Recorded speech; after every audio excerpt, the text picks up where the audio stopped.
नमस्कार, स्वागत है आपका study for life YouTube channel में। हम न्यूज़पेपर में या मैगजीन में जो संपादकीय निकलते हैं उनमें जो भी इम्पोर्टेंट हैं आपके मेंस के लिए, ऐसे के लिए, उन पर डिस्कस करते हैं। तो आइए आज हम डिस्कस करेंगे हमारी G7 जो ग्रुप है उसमें भारत की क्या स्थिति है। इस पर जो संपादकीय निकला है न्यूज़पेपर में उस पर हम बात करेंगे। और अगर आपने हमारा चैनल सब्सक्राइब नहीं किया है तो सब्सक्राइब कर लीजिएगा, बेल आइकन दबा दीजिएगा और इसे शेयर भी कर दीजिएगा ताकि और लोग भी इसे देख सकें। आप इसको पूरा देखिएगा, ये बहुत इम्पॉर्टेंट होते हैं। आर्टिकल से ही आपकी लेखन शैली बनती है। आप जब मेंस के लिए जो भूमिका लिख रहे होते हैं, निष्कर्ष लिख रहे होते हैं, जिसमें अक्सर स्टूडेंट को समस्या आती है, तो संपादकीय पढ़ने से आपको जो भूमिका लिखने का तरीका होता है या जब निबंध लिख रहे होते हैं तो निबंध लिखने का जो तरीका होता है उसमें बहुत सुधार होता है और वो बहुत प्रभावी लिख पाते हैं। तो आप इसे सुनिएगा और अगर आप पेपर से पढ़ते हैं तो आप उससे भी पढ़ लीजिएगा। जिसे पेपर नहीं मिल पा रहा है लॉकडाउन के समय या जो लोग मंथली मैगजीन नहीं ले पा रहे हैं, करंट के लिए परेशान हैं, वो वीडियो देख सकते हैं। और जिन्हें मिल रहा है, जो पढ़ रहे हैं, अगर उन्हें लग रहा है कि वीडियो इम्पोर्टेंट है तो वीडियो देख लें। अगर उन्हें लग रहा है कि हम पेपर से पढ़ सकते हैं तो वो पेपर से पढ़ लें, या मोबाइल में जो ई पेपर होता है उससे भी बहुत सारे लोग पढ़ते हैं। तो आपको जैसा भी सही लगे आप बस पढ़िएगा, ये ज़रूरी है। हम तो आपकी हेल्प के लिए ही डाल रहे हैं। अगर आपको वीडियो से हेल्प मिलती है तो वीडियो से लीजिए, अगर आप अन्य स्रोत से हेल्प मिल रही है, अन्य स्रोत से पढ़ सकते हैं तो पढ़िएगा। बस पढ़ाई इम्पोर्टेंट है, वो करिएगा। आइए देखते हैं, बात करते हैं G7 का स्वाभाविक साझीदार भारत। हर्षवी पंत का लेख है, ये संपादकीय लेख है। साल भर पहले की बात है जब तत्कालीन अमेरिकी राष्ट्रपति डोनाल्ड ट्रंप ने G7 समूह को पुराना पड़ चुका समूह करार देते हुए कहा था कि वह दुनिया के समकालीन ढांचे का उचित रूप से प्रतिनिधित्व नहीं करता।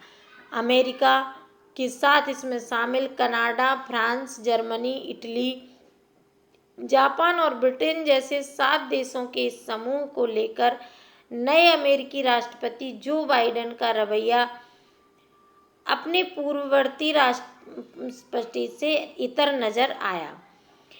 बाइडेन ने इसे अपनी कूटनीतिक पहुंच को बढ़ाने का मंच बनाया है। राष्ट्रपति के रूप में अपने पहले बड़े विदेशी दौरे पर उन्होंने अपनी यही मंशा रेखांकित करने का प्रयास किया कि अमेरिका अपने मूल स्वरूप में लौट आया है और विश्व के समक्ष सबसे बड़ी चुनौतियों और भविष्य के लिहाज से महत्वपूर्ण मसलों से निपटने के मामले में दुनिया के लोकतांत्रिक देश एकजुट हैं। बाइडेन के इस लंबे दौरे का पहला पड़ाव बना इंग्लैंड का कॉर्नवाल शहर, जहां ब्रिटिश प्रधानमंत्री बोरिस जॉनसन के साथ उन्होंने द्विपक्षीय संबंधों की नई तान छेड़ी। ट्रंप काल की उथल पुथल और ब्रेग्जिट के बाद यह दोनों देशों के राष्ट्र प्रमुखों की पहली द्विपक्षीय बैठक रही। तथाकथित खास रिश्ते में नई जान फूंकने के लिए दोनों नेताओं ने अटलांटिक घोषणा पत्र के नए प्रारूप पर हस्ताक्षर किए। इसके साथ ही वैश्विक चुनौतियों के समाधान और लोकतंत्र की रक्षा, सामूहिक सुरक्षा की महत्ता और एक उचित एवं सतत वैश्विक व्यापार तंत्र जैसे विभिन्न मुद्दों पर सहयोग बढ़ाने का संकल्प किया।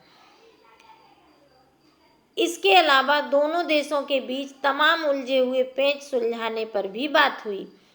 अपनी 8 दिन की लंबी यात्रा में बाइडेन बहुत व्यस्त रहने वाले हैं। G7 शिखर सम्मेलन और ब्रिटिश महारानी की मेहमान नवाजी करने के अलावा बतौर राष्ट्रपति वह पहले नाटो सम्मेलन में शिरकत करेंगे, यूरोपीय संघ के अधिकारियों से मिलेंगे और आखिर में बुधवार को जिनेवा में उनकी मुलाकात रूसी राष्ट्रपति व्लादिमीर पुतिन से होगी। यह आखिर पड़ाव ही सबसे असहज होगा और दुनिया भर की निगाहें इस मुलाकात पर होंगी। बहरहाल इस दौरे के केंद्र में रहे G7 की चर्चा करें तो ब्रिटेन की अध्यक्षता में कुछ मुख्य बिंदुओं पर केंद्रित रहा। मसलन कोरोना वायरस से वैश्विक मुक्ति के साथ ही भविष्य की महामारियों के खिलाफ ढाल को मजबूत बनाना, मुक्त एवं उचित व्यापार को साधकर भविष्य की समृद्धि को प्रोत्साहन देना, जलवायु परिवर्तन से निपटना, पृथ्वी की जैव विविधता को संरक्षित करना और साझा मूल्यों एवं खुले समाज की पैरवी करने जैसे बिंदु मुख्य रूप से इसमें मुखर रहे। फिर भी कोविड-19 से राहत ही केंद्र में रही। यह बोरिस जॉनसन द्वारा महत्वाकांक्षी रूप से तैयार प्रारूप में भी झलका, जिसके अनुसार G7 वैश्विक महामारी को लेकर नई वैश्विक संधि की दिशा में पहल करेगा, ताकि दुनिया को ऐसी दुश्वारी फिर कभी ना झेलनी पड़े। ऐसी पहल को लेकर कुछ गंभीरता भी दिखती है, जैसे बाइडेन प्रशासन सम्मेलन से पहले ही ऐलान कर चुका था कि अमेरिका दुनिया के 90 गरीब देशों को 50 करोड़ कोरोना रोधी टीकों की खेप उपलब्ध कराएगा।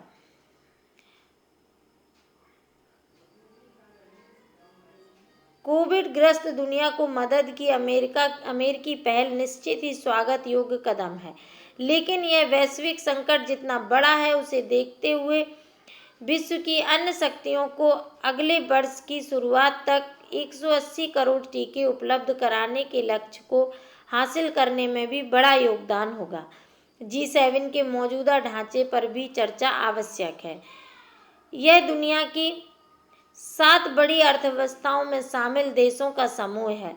लोकतंत्र, मानवाधिकार और सतत विकास जैसे साझा मूल्य उन्हें जोड़ने वाली कड़ी का काम करते हैं। चूंकि दुनिया की बड़ी शक्तियों के बीच भू राजनीतिक तनाव बढ़ रहा है, तो G7 के लक्ष्य भी पुनर्परिभाषित हो रहे हैं।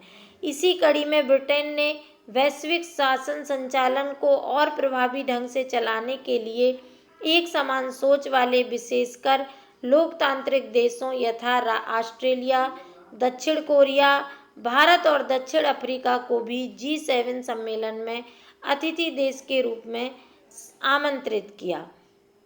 ये पीटी में भी पूछा जा सकता है कि कौन कौन से देश अतिथि राष्ट्र थे, तो ऑस्ट्रेलिया, दक्षिण कोरिया, भारत और दक्षिण अफ्रीका। दरअसल चीन की लगातार विकराल होती चुनौती का प्रभावी तोड़ निकालने के लिए विकसित औद्योगिक देशों को अपना दायरा विस्तृत करने की जरूरत महसूस हो रही है। ऐसी कयाबद में भारत प्रमुख साझीदार के रूप में उभरा है। G7 ने चीन से मुकाबले के लिए एक व्यापक बुनियादी ढांचा परियोजना के ऐलान से स्पष्ट कर दिया कि वह ड्रैगन से निपटने को लेकर गंभीर है। वर्ष 2014 के बाद प्रधानमंत्री मोदी ने दूसरी बार G7 सम्मेलन को संबोधित किया। गत वर्ष डोनाल्ड ट्रंप ने भी मोदी को सम्मेलन के लिए आमंत्रित किया था, लेकिन वह अमेरिका में महामारी के कारण वहां नहीं जा सके थे। इस बार वह देश में महामारी से निपटने के प्रबंधन में जुटे हैं। इस कारण उन्होंने वर्चुअली ही भाग लिया और वन अर्थ वन हेल्थ जैसा मंत्र दिया। पिछले कुछ समय से G7 के साथ बढ़ती सक्रियता ने G7 के साथ भारत की सक्रियता ने पश्चिम के साथ पहले से ही बढ़ती उसकी सहभागिता को एक नया क्षितिज दिया है। भारत भी उन देशों के साथ रिश्तों की पींगें बढ़ा रहा है जिनके बारे में उसे लगता है कि वे उसकी क्षमताओं में वृद्धि और वैश्विक गवर्नेंस में उसका लाभ उठाने के इच्छुक हैं। यही कारण है कि स्वतंत्र भारत के इतिहास में पश्चिम के साथ भारत की प्रगाढ़ता फिलहाल सबसे उच्च स्तर पर है। हिंद प्रशांत क्षेत्र में अब क्वाड जैसी चौकड़ी से लेकर पश्चिम के साथ मजबूत होते संबंध भारतीय विदेश नीति में अप्रत्याशित सक्रियता की वानगी हैं, जो भारत के उदय की प्रतीक हैं। और यह घरेलू परिदृश्य से खासी उलट है, जहां अमूमन उसके बदरंग तस्वीर पेश की जाती है। जहां भारत बड़े आत्मविश्वास के साथ दुनिया के साथ सक्रिय हो रहा है, वहीं विश्व भी उसी अनुपात में भारत के नज़दीक आ रहा है। G7 में भारत की मौजूदगी उसकी अंतर्निहित शक्ति के लिए किसी अनुपम उपहार से कम नहीं। भले ही भारत को अक्सर दस्तक देने वाली चुनौतियों से क्यों न जूझना पड़े, उसकी इस अंतर्निहित शक्ति को कम करके नहीं आंका जाना चाहिए। अगला एक आलेख है, वैश्विक एकजुटता जरूरी। वैश्विक एकजुटता जरूरी। देखिए, यह प्रसन्नता की बात है कि G7 समूह की शिखर वार्ता में जो घोषणा पत्र स्वीकार किया गया है उसमें कोरोना महामारी जैसी स्वास्थ्य आपदा की भविष्य में पुनरावृत्ति नहीं होने देने की बात कही गई है। इस लक्ष्य की प्राप्ति की दिशा में प्रधानमंत्री नरेंद्र मोदी का दिया गया वक्तव्य बहुत ही अर्थवान है। उन्होंने वीडियो कॉन्फ्रेंस के जरिए शिखर वार्ता को संबोधित करते हुए एक पृथ्वी एक स्वास्थ्य का मंत्र दिया। वास्तविकता भी यह है कि इस मंत्र के जरिए ही मौजूदा और भविष्य की स्वास्थ्य संबंधी आपदाओं की चुनौतियों का मुकाबला किया जा सकता है। दूसरे शब्दों में, भविष्य की महामारी की चुनौतियों को प्रभावशील ढंग से निपटने के लिए वैश्विक एकजुटता और विभिन्न नेतृत्व के बीच तालमेल आवश्यक है। जाहिर है, किसी भी वैश्विक महामारी का मुकाबला कोई एक देश अकेले नहीं कर सकता। ब्रिटेन के कॉर्नवॉल में चल रही शिखर वार्ता में प्रधानमंत्री मोदी को विशेष तौर पर आमंत्रित किया गया था। इस समूह में दुनिया के 7 ताकतवर देश America, Britain, France, Germany, Italy, Canada और जापान शामिल हैं। प्रधानमंत्री मोदी के कथन का समूह के कुछ शीर्ष नेताओं ने समर्थन भी किया, लेकिन सच तो यह है कि कोरोना महामारी को लेकर विकसित और अमीर देशों ने ही नहीं बल्कि विश्व संस्थाओं ने भी भारत सहित अन्य विकासशील देशों को बहुत निराश किया है। गौर करने वाली बात है कि भारत और दक्षिण अफ्रीका ने विश्व व्यापार संगठन में कोरोना वैक्सीन को पेटेंट से छूट दिए जाने का प्रस्ताव पिछले वर्ष अक्टूबर में दिया था, लेकिन इतना लंबा समय गुजर जाने के बाद भी यह प्रस्ताव लंबित है। इतना ही नहीं, वैक्सीन के कच्चे माल की अनुपलब्धता या न मिलने के कारण भारत के सीरम इंस्टीट्यूट जैसी कंपनियां पर्याप्त मात्रा में वैक्सीन का उत्पादन नहीं कर पाईं। प्रधानमंत्री मोदी ने महामारी से लड़ने के लिए विश्व संस्थाओं की कमजोरी और अक्षमता का कई बार उल्लेख किया है। महामारी से सबसे अधिक प्रभावित होने वाले देशों में भारत शामिल है। भारत की स्वास्थ्य सुविधाएं बहुत सीमित हैं। इस बार भी प्रधानमंत्री मोदी ने समूह के नेताओं से ट्रिप्स के लिए WTO में भारत द्वारा दिए गए प्रस्ताव पर समर्थन मांगा है। उम्मीद की जानी चाहिए कि कोरोना जैसी वैश्विक महामारी की चुनौतियों का मुकाबला करने के लिए पूरा विश्व एकजुट हो पाएगा। एक और आर्टिकल है, इस पर भी हम चर्चा कर लेते हैं। टाइटल है नए भारत का विचार। प्रधानमंत्री नरेंद्र मोदी की सराहना की जानी चाहिए कि उन्होंने G7 शिखर बैठक में यह रेखांकित किया कि लोकतंत्र और स्वतंत्रता भारत की सभ्यता के मूल हैं। यही सब कोटेशन बन जाती हैं निबंध में या भूमिका के लिए। उन्हें इसलिए भी सराहा जाना चाहिए कि उन्होंने मुक्त समाज के वक्तव्य को अपनाते हुए ऑनलाइन और ऑफलाइन अभिव्यक्ति की आज़ादी की रक्षा, लोकतंत्र के बचाव और लोगों को भय और दमन से मुक्त जीवन जीने में मदद मुहैया कराने का बचाव किया। मुक्त समाजों को लेकर एक आभासी सत्र में प्रमुख वक्ता के रूप में आमंत्रित मोदी ने कहा कि भारत G7 का नैसर्गिक सहयोगी है।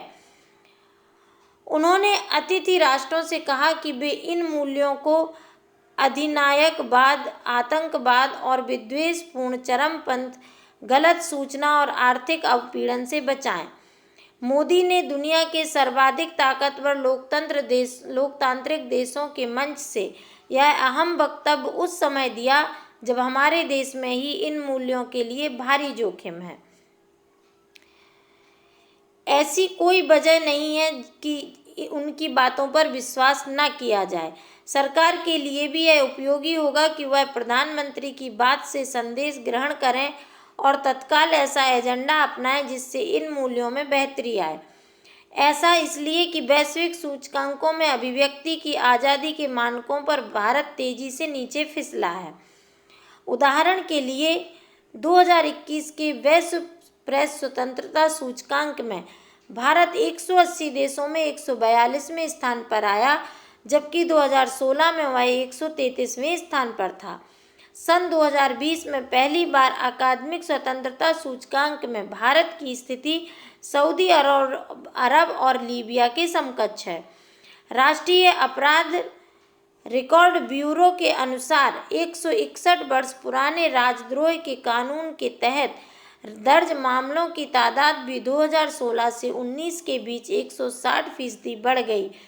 इसके अलावा कई अन्य कानूनों के तहत भी सैकड़ों पत्रकारों, सामाजिक कार्यकर्ताओं और प्रदर्शनकारियों को आतंक और गैर कानूनी गतिविधियों के चलते बंदी बनाया गया।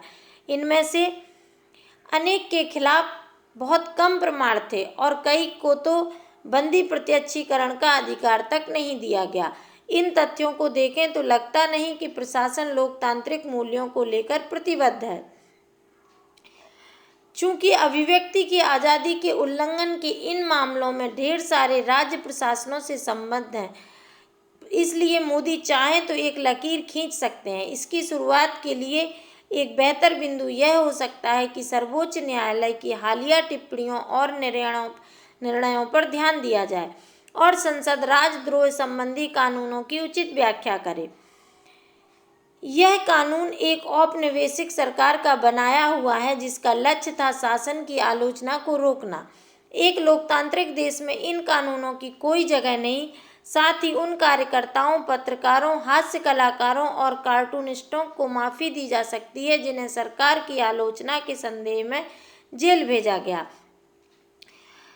जमीनी स्तर पर काम करने वाले कार्यकर्ताओं को भी राज्य का शत्रु नहीं माना जाना चाहिए और उन पर प्रधानमंत्री मोदी की हत्या के षड्यंत्र जैसे हास्यास्पद इल्जाम नहीं लगाए जाने चाहिए।